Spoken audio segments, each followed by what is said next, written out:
Shri Sachchidananda Sadhguru Sainath Maharaj key జై. దైవంతో సహజీవనం.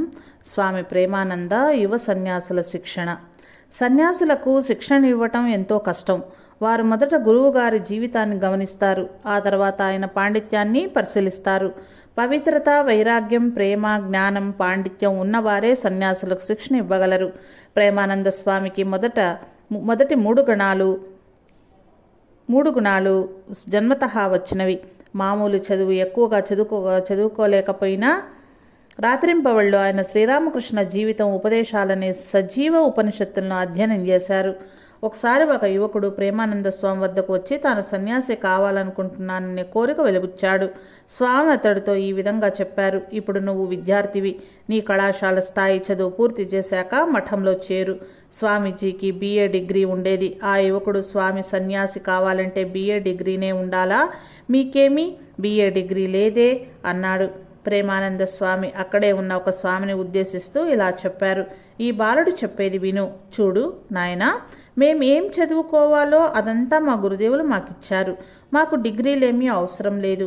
ప్రేమానంద స్వామి ఆత్మోద్దీపకులు. వారు సన్యాసులకి ఈ విధంగా గుర్తు చేసేవారు: మానవ జీవిత లక్ష్యం భగవత్ సాక్షాత్కారమని, ఆయన సందర్శనమేనని ఎన్నడూ మరవకండి. అందుకని మీరు ఇల్లు వాకిలి వదిలేసి వచ్చారు. భగవంతుని పట్ల ప్రేమ, భక్తి పొందటానికై తీవ్రంగా కృషి సల్పండి. ఆర్తిగల హృదయంతో ఆయన కోసం వ్యాకులత చెందండి.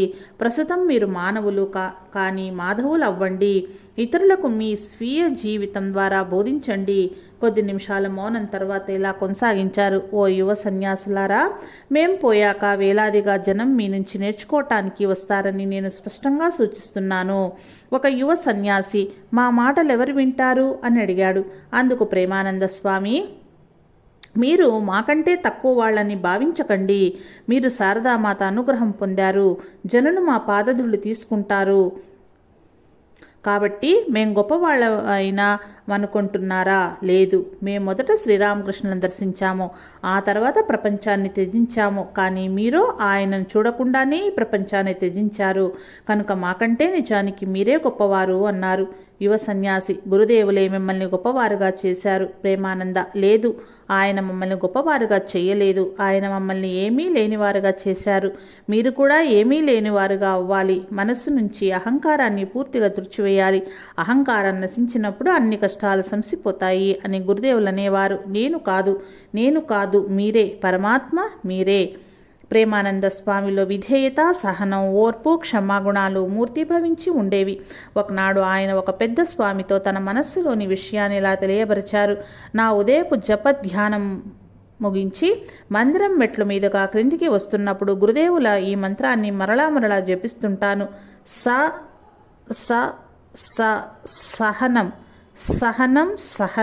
సహనం గలవాడే జీవించగలడు. అది లేనివాడు నశిస్తాడు. లేశమైన గర్వము, అహంకారము లేక ఆయన తనను తాను గురుదేవుల చేతిలోని ఉపకరణంగా భావించేవారు.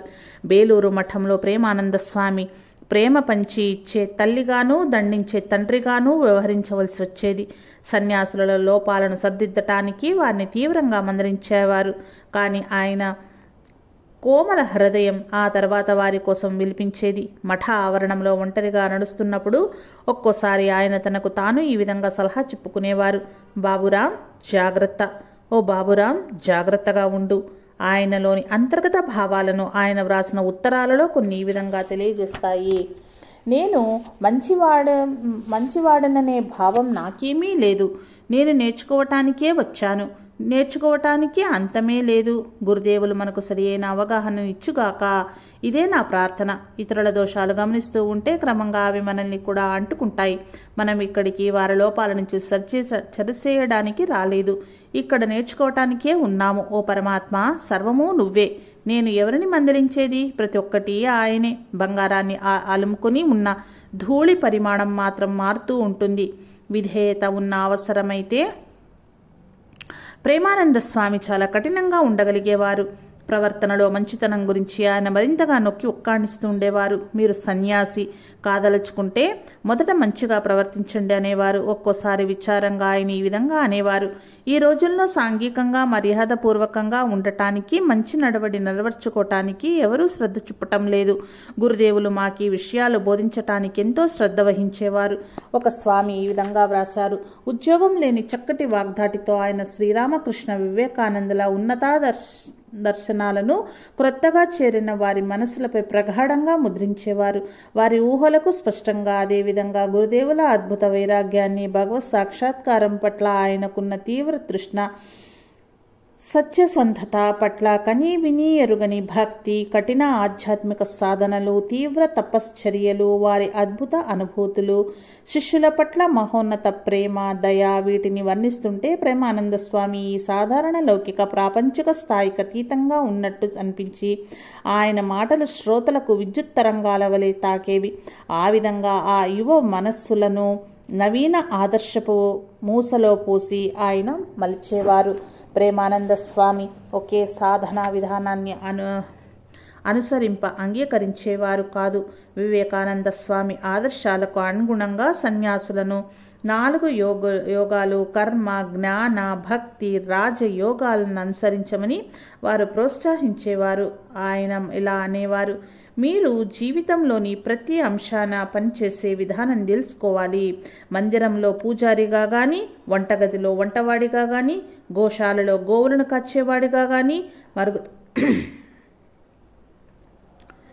మరుగుదొడ్లలో పరిశుభ్రం చేసేవాడిగా కానీ ఏ విధమైన పనినైనా పొందికగా చేసే విధానం నేర్చుకోవాలి. ఆ పనులు పెద్దవైనా చిన్నవైనా వాటి యందు సమానమైన శ్రద్ధ వహించాలి. ఫలితాల పట్ల ఎంత శ్రద్ధ వహిస్తారో వాటిని పొందే విధానాల పట్ల కూడా అంతటి శ్రద్ధనే తీసుకోవాలి. సన్యాసులు తమ పనుల ఎడల ఏ కొద్ది అశ్రద్ధగా అజాగ్రత్తగా ఉన్నా ఆయన సహించలేకపోయేవారు. వారిని తీవ్రంగా దూషించేవారు. అయితే వెంటనే వారిని క్షమించి వారి తప్పులన్నింటినీ మర్చిపోయేవారు. రామకృష్ణ మఠంలో ప్రేమానంద స్వామి వారి తిట్లన్నీ ఈ రోజున చారిత్రాత్మకంగా ఉన్నాయి. జ్ఞానేశ్వరానంద స్వామి ఆ విషయాన్ని ఈ విధంగా గుర్తు చేసుకున్నారు: ప్రేమానంద స్వామి అందరికీ ప్రేమమయుడు కాబట్టి ఆయనను మఠానికి తల్లి లేక మఠ మాత అనేవారు. అప్పుడప్పుడు ఆయన కఠినంగా కూడా ఉండేవారు. కానీ అది ఎల్లప్పుడూ మా మేలుకే. ఆయనే నన్నొకసారి తీవ్రంగా కోపడ్డారు. భగవద్గీత గురించి మాటలొచ్చాయి. ఆ సందర్భంగా నేను అవును నేనది చదివాను అన్నాను. వెంటనే ప్రేమానంద స్వామి ఈ విధంగా అన్నారు: నాయనా, నేను గీత చదువుతున్నాను అను, గీత చదివాను అని ఎన్నడూ అనకు. ఎవరూ గీతను చదవటం ఎప్పుడూ పూర్తి చెయ్యలేరు. మరొకసారి మేం మఠం తోటలో కలుపు మొక్కలు తీస్తున్నాం. ప్రేమానంద స్వామి మమ్మల్ని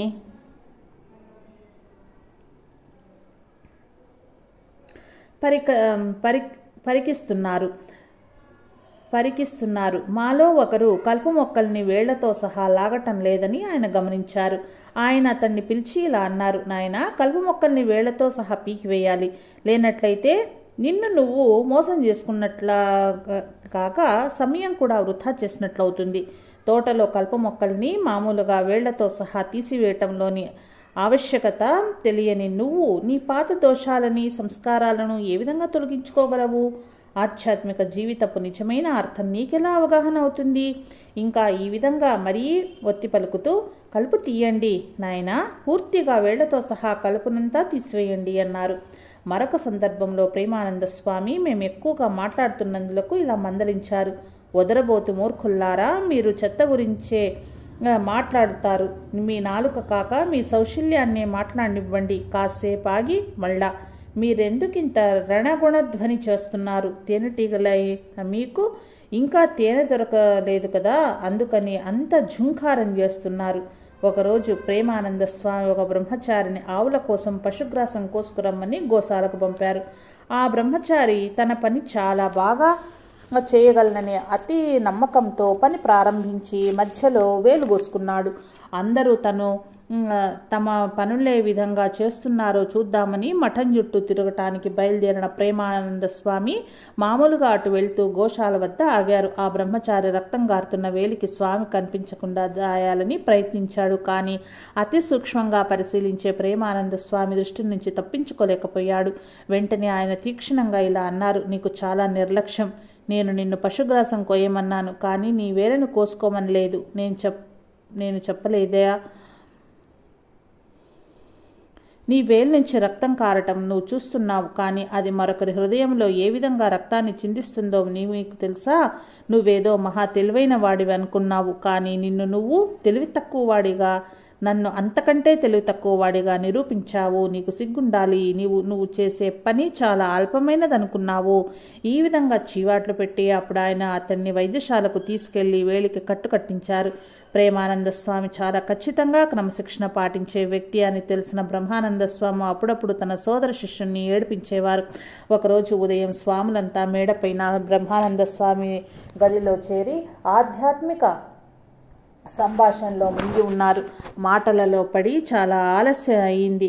అక్కడున్న వారందరూ తమ తమ విధులు నిర్వర్తించటానికి కిందికి రాలేదని గమనించిన ప్రేమానంద స్వామి క్రింద నుంచి పెద్దగా అరిచారు, బాబు ఇక లేవండి, మీరంతా ఇప్పుడు క్రిందికి వచ్చేయండి. గురుదేవుల భోజనం ఇంకా ఏర్పాటు చేయలేదు. బ్రహ్మానంద స్వామి వారందరినీ ప్రేమానంద స్వామి వద్దకు వెళ్ళి నవ్వులాటగా ఈ విధంగా చెప్పమన్నారు, అయ్యా దయచేసి మాకు ముక్తినివ్వండి. అప్పుడు ఇక మాకు ధ్యానంతో కానీ ప్రార్థనతో కానీ ఇతర సాధనలతో కానీ ఏ విధమైన కష్టము ఉండదు. మా కోసం ఇది మీరు తప్పక చెయ్యాలి. బ్రహ్మానంద స్వామి హాస్యోక్తిని రహస్యంగా విన్న ప్రేమానంద స్వామి పెద్దగా ఇలా అరిచారు, సరే మీ సమాధి స్థితిని మీరు అనుభవించండి.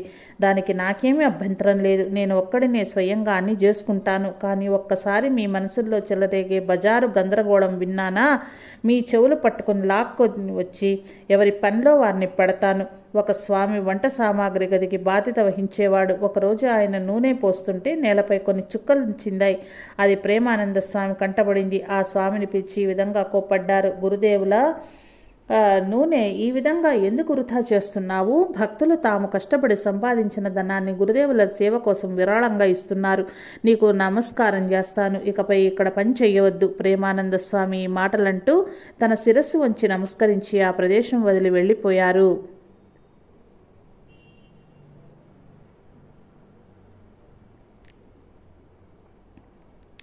ఆ స్వామి ఎంతో బాధపడ్డారు. తన పనిని కొనసాగించారు. కానీ పశ్చాత్తాపంతో కొద్ది రోజుల పాటు ఆహారమేమి తీసుకోకుండా గంగాజలం మాత్రం తాగారు. ఈ విషయం విన్న ప్రేమానంద స్వామి ఆయన కోవలించుకుని ఈ విధంగా అన్నారు, నాపై నీకు పిచ్చి కోపంగా ఉన్నదా? నీకన్నా నాకెవరున్నారు? నువ్వు సరిగ్గా పని చేయలేకపోతే నిన్ను తిట్టకూడదా? ఆ హక్కు నాకు లేదా? ఒక స్వామి తిట్టిన తిట్లు మనస్సును తప్పక పరిశుద్ధం చేస్తాయని తెలుసుకో. ప్రేమానంద స్వామి వెంటనే అతడికి ప్రసాదం ఇచ్చి అతనిలోని మానసిక వేదనను తొలగించారు. ఒకసారి ఆయన తన సమయమంతా తోట పనిలో గడుపుతున్న ఒక బ్రహ్మచారిని సమీపించి ఈ విధంగా అడిగారు, నువ్వు శాస్త్ర గ్రంథాలు ఏమైనా చదువుతున్నావా, లేక ఈ కూలి పని మాత్రమే చేస్తున్నావా? ఆ బ్రహ్మచారి తలబిరుసుగా సమాధానమిచ్చాడు, మా సోదర బ్రహ్మచారులొకరు అవి చదువుతారు, మేం వింటాం. అంతేకాక నాకు సంస్కృతం బాగా రాదు. అక్కడే ఉన్న ధీరానంద స్వామి పరిహాసంగా అన్నారు, చదువుకోవాలనే భయంతోనే అతడు ఇల్లు వదిలి వచ్చాడు. ఇక్కడేమో మీరు అతన్ని మళ్ళీ చదవమంటున్నారా? ఆ హాస్యోక్తిని పట్టించుకోకుండా ప్రేమానంద స్వామి ఆ బ్రహ్మచారికి ఒక ఆంగ్ల పుస్తకం పేరు చెప్పి కఠినంగా అన్నారు, ఆ పుస్తకం మొదటి నుంచి చివరి వరకు 3 నెలల లోపు చదువు. లేనట్లయితే పడవలో గంగానది దాటానికి కావలసిన డబ్బు ఆఫీస్ నుంచి తీసుకో. అంటే మఠం వదిలి వెళ్ళమని అర్థం. ఆ రోజుల్లో శాస్త్రాధ్యయన తరగతులు ప్రతిరోజు సాయంత్రం మఠంలోని సందర్శకుల గదిలో నిర్వహించబడేవి. ఒకరోజు సాయంత్రం ధ్యానం చేశాక ప్రేమానంద స్వామి ఆ గదికి వచ్చారు. అక్కడ ఎవరూ లేరు. ఆ గది చీకటిగా ఉంది. ఇది ఆయనకు చాలా కోపం కలిగించింది. ప్రేమానంద స్వామి తరగతి గదిలో వేచి ఉన్నారనే వార్త వ్యాపించగానే ఇతర స్వాములు వచ్చారు. ఆ రోజు అధ్యయన తరగతి ఎందుకు నిర్వహించబడలేదని ప్రేమానంద స్వామి ప్రశ్నించగా అందరూ మౌనం పాటించారు. చివరికి ఓ బ్రహ్మచారి ఈ విధంగా చెప్పాడు, ఈ గదిలో తరగతులు నిర్వహించడం చాలా కష్టంగా ఉంది. మఠానికి వచ్చే భక్తులు తరచూ ఈ గదిలో నేలపై పడుకుని ఉండటమో నిద్రించటమో జరుగుతోంది. అందుకు దయాళువైన ప్రేమానంద స్వామి ఈ విధంగా సమాధానమిచ్చారు. జీవితంలో వారికి ఎన్ని దుఃఖాలు కష్టాలు ఉంటాయో మీకేం తెలుసు? వారి ప్రపంచంలో చిత్రవధన అనుభవిస్తున్నారు కనుక శాంతి కోసం విశ్రాంతి కోసం ఇక్కడికి వస్తారు. ఈ ప్రదేశం పవిత్ర వాతావరణంతోనూ గంగానది చల్లని పిల్ల వాయువులతోనూ నిండి ఉంటుంది. ఇటువంటి ప్రశాంత ప్రదేశం మరెక్కడ లభిస్తుంది? వారిని నిద్రపోనివ్వండి. మీరు ఇక్కడ ఎందుకున్నారనుకుంటున్నారు? మీరు సర్వసంగ పరిత్యాగుల అయింది జనులను జాగృతం చేయటానికే కదా. గురుదేవులు స్వామీజీ ఈ విశ్వాన్నంతా జాగృతం చేయటానికే వచ్చారు. మీరు వారి పనిచేయటం కోసం వచ్చారు. మీరు కొద్ది మంది జనులను జాగృతం చేయలేరా? మీరు మేలుకోవటం చూసి వారు కూడా నిద్ర నుంచి మేలుకుంటారు. బ్రహ్మానంద, తుర్యానంద లేక గురుదేవుల ఇతర ప్రత్యక్ష శిష్యులు ఎవరైనా బేలూరు మఠం వస్తే ప్రేమానంద స్వామి యువ సన్యాసులను వారికి సేవలు చేయమని వారితో కలిసి ఉండమని చెప్పేవారు. ఆయన సన్యాసులతో ఈ విధంగా చెప్పేవారు. దైవ సాంగత్యంతో వారు సాక్షాత్తు దైవాలైనారు. వారు అసాధారణ వ్యక్తులు. వారితో కలిసి ఉండి వారిని సేవిస్తే మీ జీవితం ధన్యమవుతుంది. ఏ స్వామి గురించి అయినా బ్రహ్మానంద స్వామి సంతోషంగా లేకపోతే ప్రేమానంద స్వామి ఆ స్వామిని వారి వద్దకు తీసుకెళ్లి వినయంగా ప్రార్థించేవారు. మహారాజ్, ఈ బాలుడు మంచివాడు. అతడి గురించి కోపగించుకోకండి. అతని శిరస్సుపై మీ చేతిని ఉంచి ఆశీర్వదిస్తే అతని దోషాలన్నీ తొలగిపోతాయి. ఈ విధంగా అంటూ ప్రేమానంద స్వామి మహారాజ్ చేతిని బలవంతంగా పుచ్చుకొని ఆ స్వామి తలపై తాకించేవారు. ఒకసారి సాయంత్రపు ఆరతి తర్వాత ప్రేమానంద స్వామి పాత దేవాలయపు దక్షిణ వరండాలో ఒక మూల ధ్యానానికి కూర్చున్నారు. మామూలు సమయం గడిచింది కానీ ఆయన లేవలేదు. దేవాలయంలో ఆహారం నివేదించటానికి సేవకుడు వచ్చి చూసేసరికి ప్రేమానంద స్వామి ఇంకా నిశ్చలంగా కూర్చునే ఉన్నారు. అలసిన శరీరంతో ఉన్న స్వామిని నిద్ర ఆవహించిందేమోనని భావించి అతడు ఆయన్ను చాలాసార్లు పిలిచాడు. కానీ ప్రయోజనం లేకపోయింది. అతడు దేవాలయంలో సేవ పూర్తి చేసుకుని వచ్చి మళ్ళా ప్రేమానంద స్వామిని పిలిచాడు. అయినా స్పందన లేదు. అప్పుడు అతడు ఆయన ఎదుట ఒక దీపం వెలిగించాడు. నెమ్మదిగా ప్రేమానంద స్వామి కళ్ళు తెరిచారు. మీరు నిద్రపోతున్నారా అని అడగ్గా ప్రేమానంద స్వామి ఒక పురాణ గీతం ద్వారా ఈ విధంగా సమాధానమిచ్చారు. మేమిప్పుడు మేల్కొని ఉన్నాము. ఓ మాత, నీ మాయా నిద్రను నీకిచ్చేసి నా నిద్రను నిద్రపుచ్చాను. సేవకుడి వంకకు తిరిగి ఆయన ఈ విధంగా అన్నారు. నన్ను ఆ స్థితిలో చూస్తే నన్ను పెద్దగా పిలవటం కానీ అరవటం కానీ చెయ్యవద్దు. కానీ గురుదేవుల నామం నా చెవిలో స్మరించు. అది నన్ను బాహ్య స్పృహలోనికి తీసుకుని వస్తుంది.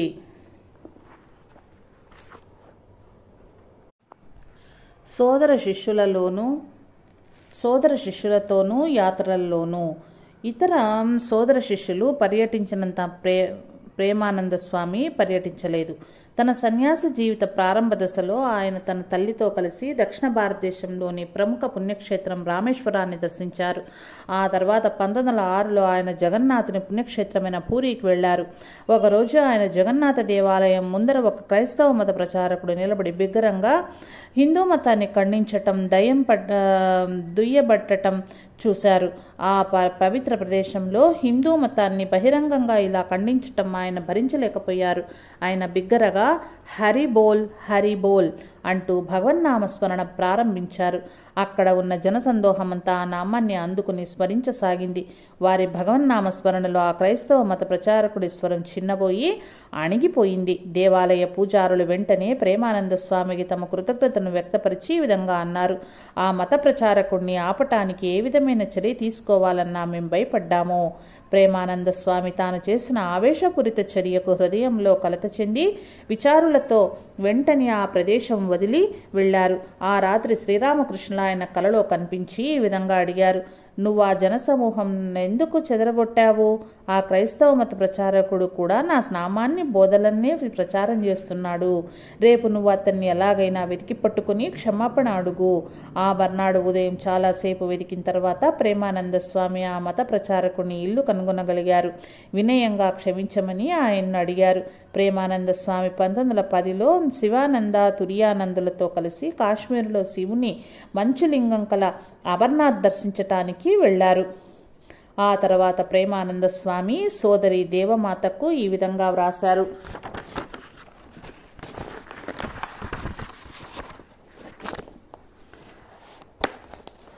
అదెంత అద్భుతమైన అనుభూతో ఒక్కసారి ఊహించు. ఒక వంక 18,000 అడుగుల ఎత్తున మహోన్నతమైన అమర్నాథ్ శ్వేత గృహదృశ్యము, మరొక వంక ప్రపంచంలోనే అత్యంత ఆకర్షణీయము, మనస్సుకు ఆహ్లాదకరము అయిన ప్రకృతి దృశ్యాల గుండా అతి శ్రమతో కూడిన ప్రయాణం. వారు భవానీ కూడా దర్శించి శ్రీనగరులో దాదాపు 1 నెల రోజుల పాటు పడవ గృహంలో ఉన్నారు. కంఖల్, హరిద్వార్, వారణాసిని కూడా దర్శించి ప్రేమానంద స్వామి 1910 డిసెంబర్లో బేలూరు మఠం తిరిగి వచ్చారు. ప్రేమానంద స్వామి 1914లో బ్రహ్మానంద స్వామిని బేలూరు మఠానికి తీసుకురావటానికి వారణాసి వెళ్లారు. విశ్వేశ్వరుని నగరాన్ని బదిలి రావటానికి బ్రహ్మానంద స్వామి ఇష్టపడలేదు. అప్పుడు ప్రేమానంద స్వామి ఇలా అన్నారు, కానీ మహారాజ్, స్వామీజీయే మన పరమేశ్వరుడు, ఆయన బేలూరులో ఉన్నారు. బ్రహ్మానంద స్వామి మౌనంగా ఉండిపోయారు. ఆ తర్వాత బ్రహ్మానంద స్వామి ప్రయాగ, అలహాబాద్ దర్శించ వెళ్లారు. ప్రేమానంద స్వామి వారిని అనుసరించారు. ఒకరోజు మధ్యాహ్నం ప్రేమానంద స్వామి హఠాత్తుగా తన సోదర శిష్యుని ముందు సాష్టాంగ నమస్కారం చేశారు. బ్రహ్మానంద స్వామి వెంటనే ఎంతో ఆవేశపూరితులై ఎలా అన్నారు, సోదరా, నువ్వేం చేస్తున్నావు? లేలే. కానీ ప్రేమానంద స్వామి లేవకుండా మొండిగా అలాగే ఉండి ఈ విధంగా అన్నారు, నేను లేవను. నువ్వు బేలూరు మఠం తిరిగి రావటానికి అంగీకరించేదాకా నేను లేవను.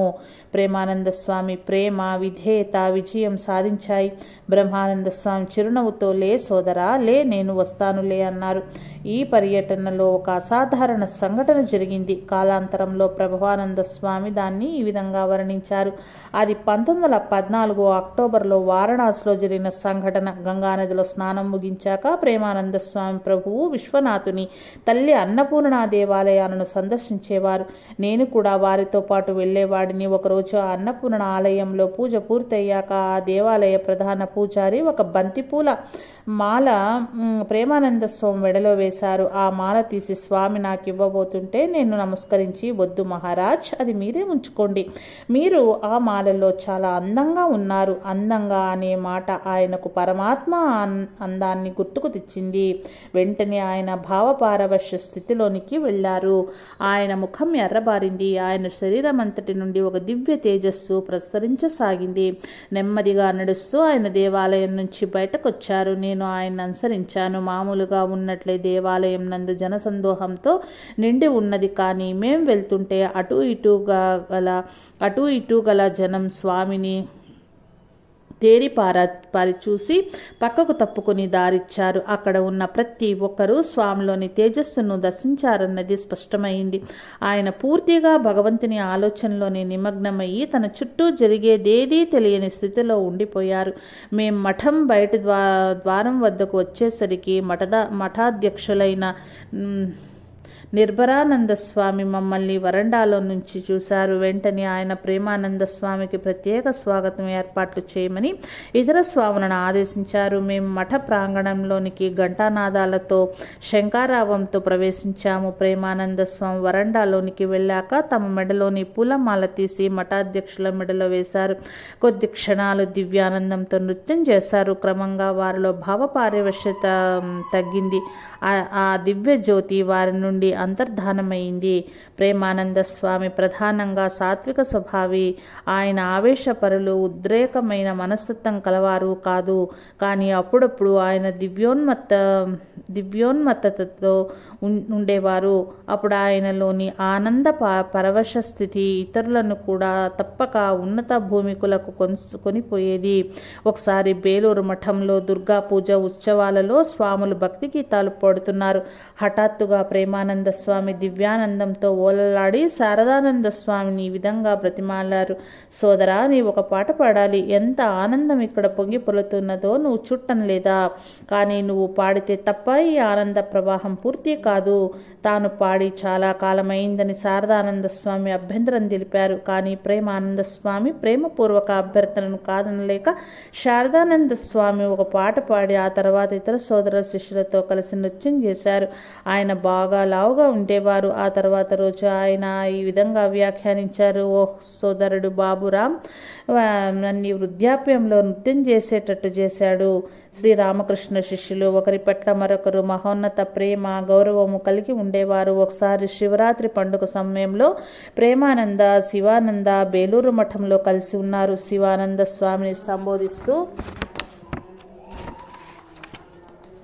ప్రేమానంద స్వామి ఈ విధంగా అన్నారు: ఈయనే మా పరమేశ్వరుడు, సోదరుడు తారక్ మా శివుడు. మరొక రోజు ప్రేమానంద స్వామిని గురించి ఇతర స్వాములతో బ్రహ్మానంద స్వామిలా చెప్పారు, వినండి. ప్రేమానందులు చెప్పిన 1-2 విషయాలను మీరు నిజాయితీగా అనుకరిస్తే మీ జన్మలు ధన్యమైపోతవి. ఆయన సాధారణ మానవుడా? ఆయన ఏ దిక్కుకు చూసినా ఆ దిక్కంతా పవిత్రమైపోయేటంత పవిత్రమూర్తి. గురుదేవుల జయంతి వార్షికోత్సవం నాడొకసారి మా గురుదేవులకు శ్రద్ధాంజలి ఘటింప బేలూరు మఠం వచ్చారు. ఆయనకు ఒంట్లో బాగాలేదు. గురుదేవులకు అర్పించాక మా మఠ ప్రాంగణంలోని మామిడి చెట్టు క్రింద కూర్చున్నారు. అల్పాహారంగా ఆయన మరమరాలు తెచ్చుకున్నారు. వస్తువుల గదిలో కొంచెం పెరిగేమన్నా లభిస్తుందేమోనని అడిగారు. అందు గురించి ఒక యువ సన్యాసి వెళ్ళాడు. అక్కడ గురుదేవులకు నివేదించబడని ఒక పెరుగు కుండని చూశారు. కానీ అది నివేదించాలి కనుక మా గారికి ఇవ్వలేదు.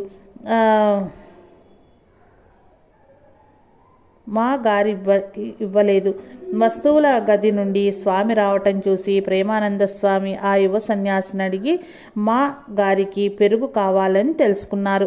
ప్రేమానంద స్వామి వెంటనే ఆ కుండను తీసుకుని గురుదేవుల చిత్రపటం ముందర నిలబడి కళ్ళు మూసుకుని వారికి నివేదన చేసి ఆ స్వామికిచ్చి మా గారికి ఇవ్వమన్నారు. ఆ తర్వాత ప్రేమానంద స్వామి భావావేశంతో మరొక స్వామికి ఈ విధంగా చెప్పారు: ఈ రోజు ఒక పెద్ద తప్పు చేయకుండా గురుదేవులు నన్ను రక్షించారు. మా గురుదేవులకు అత్యంత సన్నిహితుడని నీకు తెలుసు కదా. గురుదేవులు ఈ భక్తులందరి నోళ్ల ద్వారా ఆహారం స్వీకరిస్తారు. అటువంటి భక్తులలో ఒకరికి ఆహారం ఇచ్చిన 1000 మంది సన్యాసులకు ఆహారం ఇచ్చిన సత్ఫలితం కలుగుతుందని గురుదేవులు చెప్పిన విషయం నువ్వు కథామృతంలో చదవలేదా? ఈ రామకృష్ణ అవతారంలో మా వ్యాస మహర్షి, నారద మహర్షి రాత్రింబవళ్ళు గురుదేవుల కథామృతం నిరంతరాయంగా ఆయన పెదవుల నుంచి నీటి ఊటలాగా ప్రవహిస్తున్నది. గురుదేవులు ఈ రోజు నన్ను తీవ్రమైన తప్పిదం చేయకుండా రక్షించారు. మానవుణ్ణి మాధవుణ్ణి నుంచి వేరుపరిచేది అహంకారమే.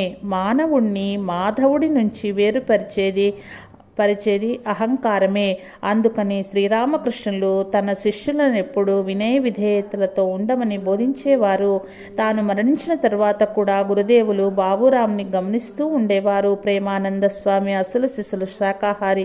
చేపలు తినేవారంటే ఆయనకు తీవ్రమైన నిగూఢ ప్రతికూలత ఉండేది. అప్పుడప్పుడు ఆయన మాటల్లోనూ చేతల్లోనూ ఇది పైకి వ్యక్తమయ్యేది.